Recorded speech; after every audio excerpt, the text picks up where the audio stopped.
दोस्तों का एक बार फिर से बहुत बहुत स्वागत है। दोस्तों आज हो गया है 12 अप्रैल, जो फटाफट ब्रेकिंग न्यूज निकल के आ रही है एक एक करके जाने के। दोस्तों किसानों ने आर पार का ऐलान कर दिया। जी आपको बता दें, मनोहर लाल खट्टर को गांव में नहीं घुसने दिया जाएगा।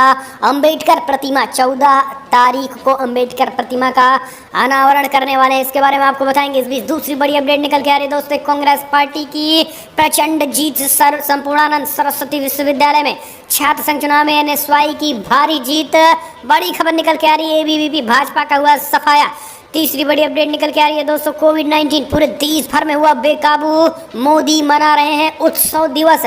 ऑक्सीजन की कमी से हो रही है मौतें, बड़ा खुलासा, इसके बारे में आपको बताएंगे। गुजरात मॉडल भी धराशायी हो चुका है। इस बीच अगली बड़ी खबर, ममता बनर्जी ने केंद्र सरकार पर बोला बड़ा हमला। कहा यह अक्षम प्रधानमंत्री, अक्षम सरकार है, बंगाल पर कब्जा करना छोड़ दो, इसके बारे में भी आपको बताएंगे। इस बीच एयरपोर्ट पर ही बैठकर भाजपा के मंत्री ने करनी शुरू कर दी पूजा। जी हाँ, कोरोना भगाओ पूजा। अब आप समझिए, ये हो रही है एयरपोर्ट पर नौटंकी। इस बीच लॉकडाउन लगाने के खिलाफ असदुद्दीन ओवैसी ने खोला मोर्चा। कहा गरीब मर जाएगा, कहाँ जाएगा खाने पीने के, तो इनके बारे में भी आपको बताएंगे। इस बीच बड़ी खबर, महाराष्ट्र में भी कोविड-19 को लेकर बड़ा ऐलान। इस बीच 24 घंटे में अडानी को बड़ा झटका, 22,000 करोड़ रुपए का नुकसान। 20 अमीर सूची के लिस्ट से हुए बाहर। जी जानेंगे मोदी के यार को इतना बड़ा झटका कैसे लगा, तो एक एक करके विस्तार से बताएंगे। सीबीएसई को लेकर प्रियंका गांधी ने भी मोर्चा खोल दिया है, एक एक करके जानना बेहद जरूरी। लेकिन उससे पहले एक छोटा सा निवेदन, अगर आपने चैनल को अभी तक सब्सक्राइब नहीं किया तो प्लीज़ सब्सक्राइब के लाल बटन दबाकर चैनल को सब्सक्राइब करें। और अगर आप भी मानते हैं कि प्रधानमंत्री मोदी के नेतृत्व में पूरी तरीके से विफल हुआ, कोविड-19 भी तेज़ी के साथ बढ़ रहा है और किसानों के मुद्दे पे प्रदर्शन का समर्थन करते हैं, इस वीडियो को लाइक कर दर्शक। पहली बड़ी अपडेट निकल के आ रही है, फिलहाल धमकी। सीएम मनोहर लाल खट्टर को किसानों ने दी खुली धमकी। कहा गाँव में घुसने नहीं देंगे। बुधवार को होना है अंबेडकर प्रतिमा का अनावरण। दरअसल संयुक्त किसान मोर्चा के किसानों ने सिंगू बॉर्डर पर बैठकर एक निर्णय लिया है। वे मुख्यमंत्री मनोहर लाल खट्टर को बाबा साहब अंबेडकर की प्रतिमा का अनावरण नहीं करने देंगे। हरियाणा की सभी खाप पंचायतों के साथ लेकर 14 अप्रैल को खट्टर को राज्य के बदौली गांव में घुसने से रोका जाएगा। तय कार्यक्रम के अनुसार मुख्यमंत्री खट्टर बुधवार को बदौली गांव में बाबा साहब अंबेडकर की मूर्ति का अनावरण करने वाले हैं। किसान उनके इसी कार्यक्रम का विरोध कर रहे हैं। इसे लेकर किसान मोर्चा ने धमकी दे दी। सीएम की टीम को गांव से बाहर से ही वापस लौटा दिया जाएगा। भाजपा नेताओं को इसके पहले भी इसी तरीके के किसानों के बहिष्कार का सामना करना पड़ा है। रविवार को सिंघू बॉर्डर पर एक प्रेस वार्ता में किसान नेताओं ने कहा है फिलहाल वे अम्बेडकर के प्रतिमा के अनावरण के विरोध में नहीं है। मुख्यमंत्री खट्टर और उप मुख्यमंत्री दुष्यंत चौटाला को छोड़कर अन्य नेता अनावरण कर सकते हैं। किसानों ने मांग की है कि सबसे बेहतर ये होगा कि दलित समुदाय की किसी महिला से बाबा साहब अंबेडकर की मूर्ति का अनावरण करा दिया जाए। तो किसानों ने भी ये ठाना है कि बाबा साहब अंबेडकर की मूर्ति का अनावरण होगा, लेकिन मुख्यमंत्री और उप मुख्यमंत्री के हाथों नहीं होगा, बल्कि दलित महिला के हाथों से होगा। तो दोस्तों किसानों ने आर पार का ऐलान कर दिया और जबरदस्त विरोध करने का संकेत, खुला संकेत दे दिया है। हम चलते हैं अगले अपडेट। कांग्रेस खुश, बम्पर जीत। भाजपा और एबीवीपी का सूपड़ा साफ। संपूर्णानंद सरस्वती विश्वविद्यालय में एनएसयूआई का कब्जा। दरअसल आपको बता दें, बनारस संपूर्णानंद संस्कृत विश्वविद्यालय के छात्र संघ चुनाव में कांग्रेस की छात्र इकाई एनएसयूआई ने भारी जीत दर्ज की है। कांग्रेस के संगठन ने विश्वविद्यालय छात्र संघ के अध्यक्ष, उपाध्यक्ष, महामंत्री और पुस्तकालय मंत्री जैसे सभी प्रमुख पदों पर जीत हासिल की गई है। भाजपा समर्थित छात्र संगठन एबीवीपी के किसी भी पद पर जीत हासिल करने में नाकाम रही है। पीएम नरेंद्र मोदी के गढ़ में एबीवीपी को मिली करारी हार के भी अलग अलग मायने निकाले जा रहे हैं। इस बीच आपको बता दें कि जानकारी के मुताबिक छात्र संघ अध्यक्ष पद पर एनएसवाई उम्मीदवार कृष्ण मोहन शुक्ला, उपाध्यक्ष पद पर अजीत चौबे, महामंत्री पद पर शिवम चौबे और पुस्तकालय मंत्री पर अशोक कुमार मिश्र को भी जीत मिली है। आपको बता दें कि फिलहाल एनएसवाई के सभी उम्मीदवारों ने अपने प्रतिद्वंदी अभावित उम्मीदवारों पर एक तरफा जीत हासिल की है। ये बड़ी खबर निकल के आ रही है दोस्तों। आपको बता दें कि भाजपा का सूपड़ा साफ हो गया है। प्रियंका गांधी ने ट्वीट करके सभी एनएसयूआई के नेताओं को बधाई दी है। इसके साथ ही कहा है कि फिलहाल 2022 ये एक तरीके से ये परिणाम कहीं ना कहीं हमें 2022 के रास्तों को आसान करने वाली है। हम चलते हैं अगले अपडेट लेते हैं। तो दोस्तों फिलहाल हॉस्टल में ऑक्सीजन की कमी से मौत हो रही है और उधर पीएम मोदी टीका उत्सव मना रहे हैं। जी हाँ, प्रधानमंत्री मोदी देश में उत्सव मनाने को बोल रहे हैं और देश में हॉस्टलों में ऑक्सीजन की कमी से मौत का आंकड़ा लगातार बढ़ रहा है। मध्य प्रदेश में स्थिति सबसे विकट हो चुकी है। ऑक्सीजन की कमी के कारण अब सांसों पर कोरोना भारी पड़ रहा है और लोग अकाल मौत मर रहे हैं। सागर उज्जैन में पिछले 72 घंटों में ऑक्सीजन की कमी से 15 लोगों की मौत हो गई है। सागर बुंदेलखंड मेडिकल कॉलेज में 10 लोगों की मौत हो गई है, जबकि उज्जैन के माधवनगर हॉस्पिटल में ऑक्सीजन की कमी से 5 मरीजों की मौत हो गई है। प्रशासन अपना पल्ला झाड़ रहा है। उज्जैन में ऑक्सीजन की कमी से मौत नहीं हुई है, जबकि उज्जैन में भाजपा के मंडल अध्यक्ष जितेंद्र सोरेन के ऑक्सीजन की कमी से मौत के बाद गुस्साए भाजपा कार्यकर्ताओं ने हॉस्पिटल में तोड़फोड़ भी की है। उन्हें रोकने के लिए पुलिसकर्मी भी आए तो कार्यकर्ताओं ने उनके साथ भी धक्का मुक्की की है। हॉस्पिटल के प्रभारी और विकास प्राधिकरण के सीईओ सुजान सिंह रावत को भी भाजपा कार्यकर्ता आनाने पहुंचे। तो दोस्तों ये हालत हो चुकी है। हम चलते हैं अपडेट। बड़ी खबर, गुजरात मॉडल की भयानक तस्वीर। जनता हॉस्पिटल के बाहर खड़ी है, इंजेक्शन बीजेपी ऑफिस में बांटे जा रहे हैं। जी हाँ, दरअसल देश में स्थिति बेहद बेकाबू हो चुकी है कोविड-19 की।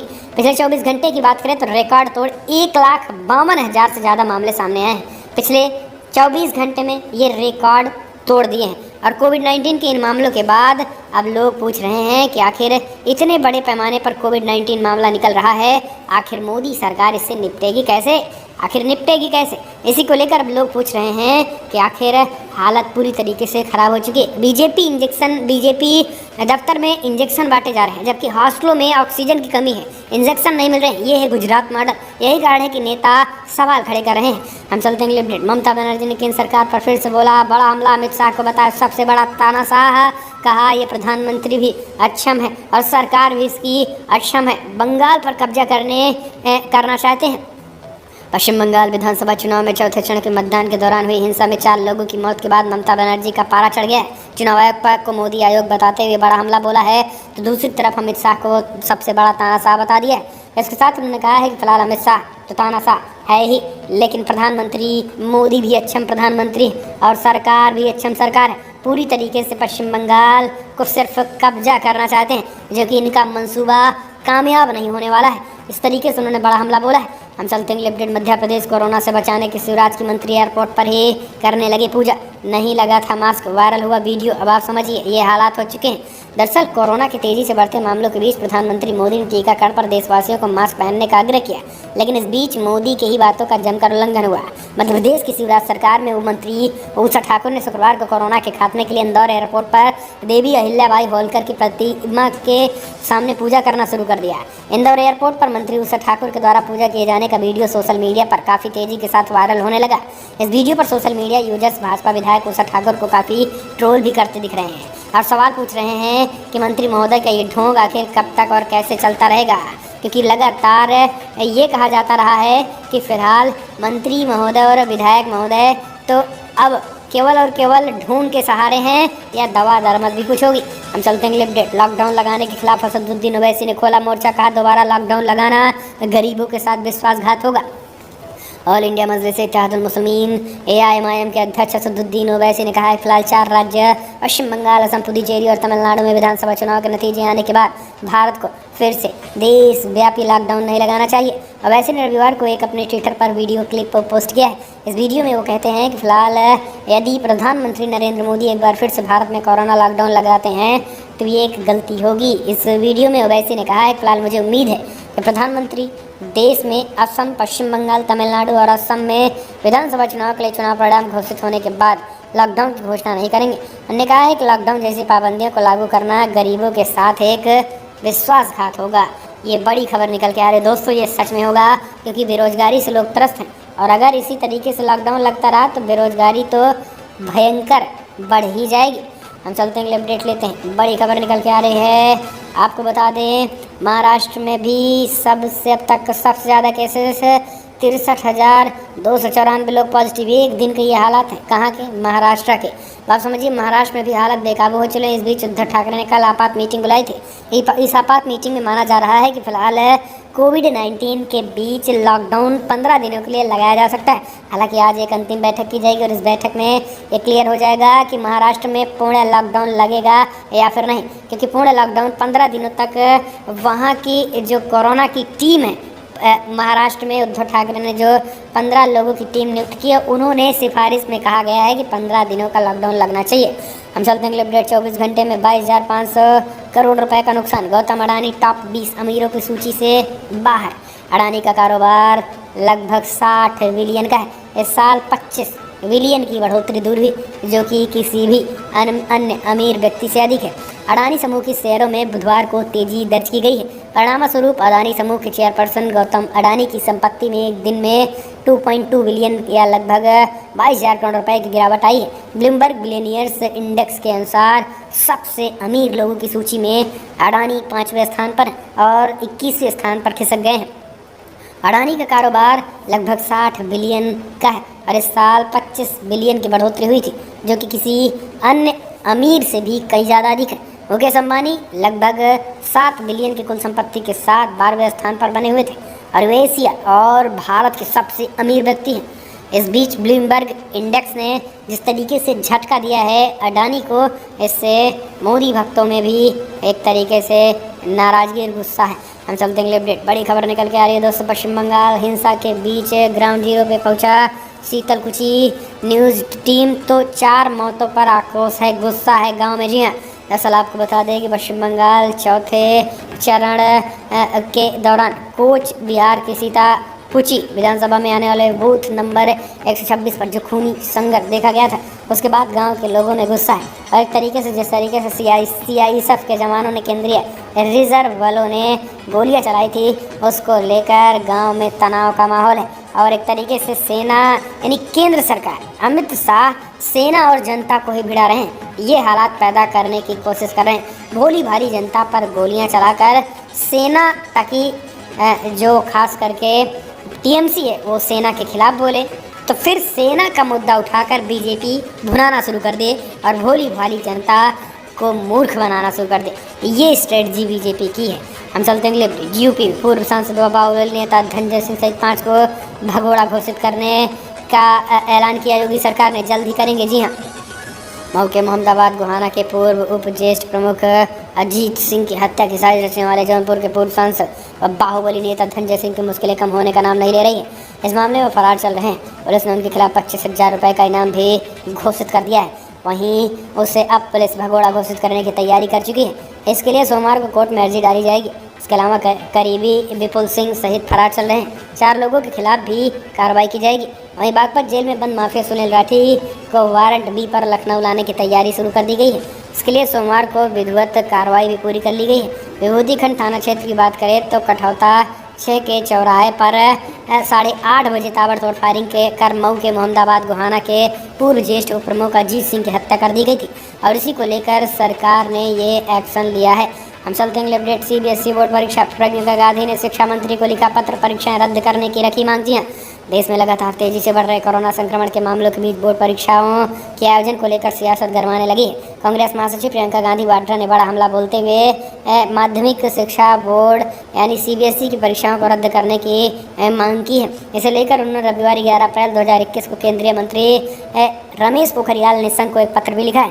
पत्र में प्रियंका ने कहा है, फिलहाल भीड़भाड़ वाले परीक्षा केंद्रों पर छात्रों की सुरक्षा सुनिश्चित करना असंभव होगा। ऐसे में सरकार परीक्षाओं को लेकर राहत वाले कदम उठाने चाहिए। हम चलते हैं अपडेट। बड़ी अपडेट निकल के आ रही है। आपको बता दें, 15 दिन में दूसरी बार शरद पवार की सर्जरी। हॉस्पिटल में हुए भर्ती, सभी कार्यक्रमों हुए कैंसिल। एनसीपी के मुखिया शरद पवार एक बार फिर से मुंबई के ब्रीच कैंडी हॉस्पिटल में एडमिट हुए।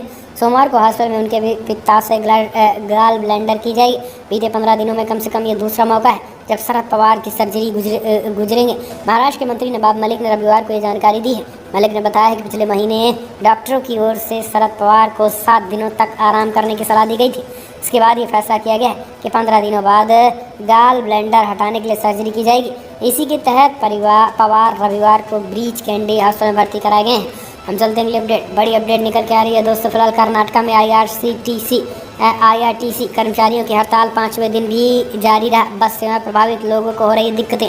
कर्नाटका में वेतन संबंधी मुद्दे के चलते सड़क परिवहन निगम आईआरटीसी के कर्मचारियों की हड़ताल के चलते रविवार की बस सेवाएं प्रभावित रही। राज्य के 4 परिवहन निगमों के कर्मचारी 6ठे वेतन आयोग के अनुसार वेतन देने की मांग कर रहे हैं। इसे लेकर सरकार और उनके बीच गतिरोध बना हुआ है।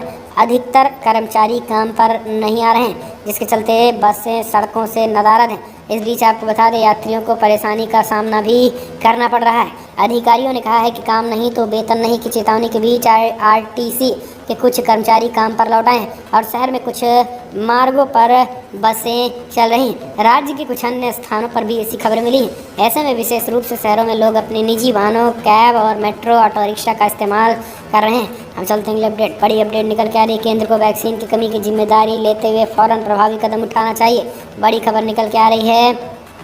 दरअसल देश में कोरोना तो मामले तेजी के साथ बढ़ ही रहे हैं, किसी से छुपा नहीं है। लेकिन इस बीच कोरोना के मामले में जिस तरीके से सरकार लीपापोती कर रही है, इससे लोगों में और शंका पैदा हो गया। लोग और चिंतित हो चुके हैं। यही कारण है कि अब बड़े पैमाने पर कोविड-19 पर एक निर्णायक कदम उठाए जाने की मांग की जा रही है। और इसको देखते हुए फिलहाल कहा जा रहा है कि अगर निर्णायक कदम नहीं होता है तो फिलहाल सरकार इस बार कोरोना को रोकना मुश्किल हो जाएगा।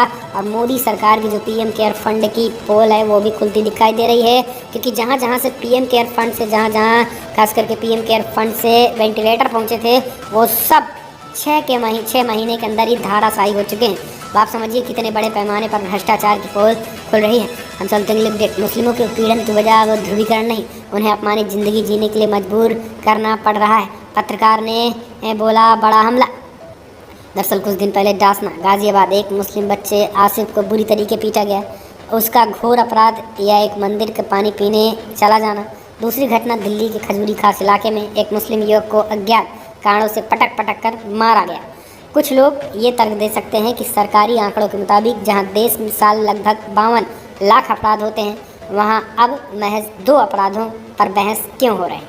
इसका कारण इन अपराधों की अमानवीय क्रूरता, पीड़ितों को अपमानित करना। अगर दोनों पक्षों ने प्रहार किए होते तो उन्हें नज़रअंदाज किया जा सकता था, लेकिन इन घटनाओं में पीड़ित पक्ष नितार असहाय थे और मात्र भी प्रतिरोध करने में अक्षम थे।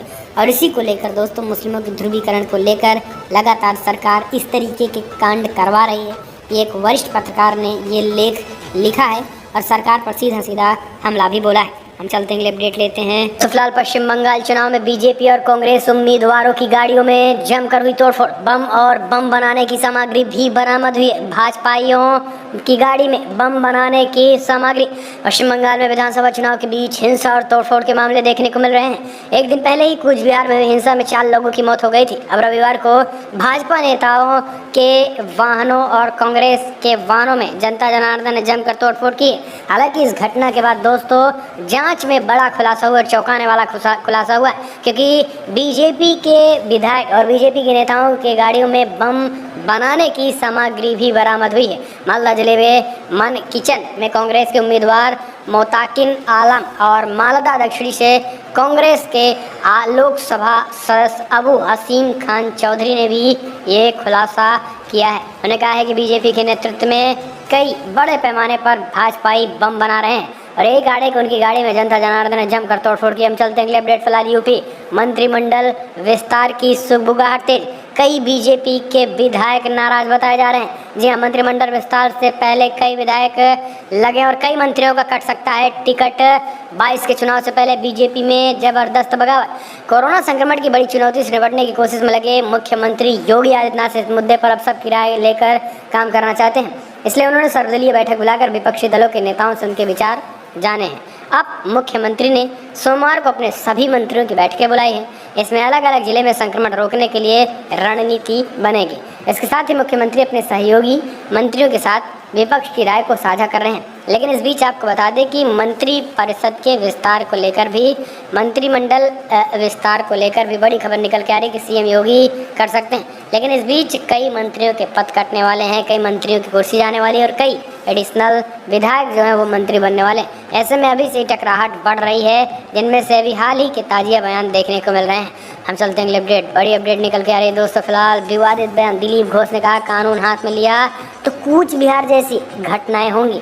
यानी अब आप समझिए कि जनता जनार्दन को फिर से छलनी किया जाएगा।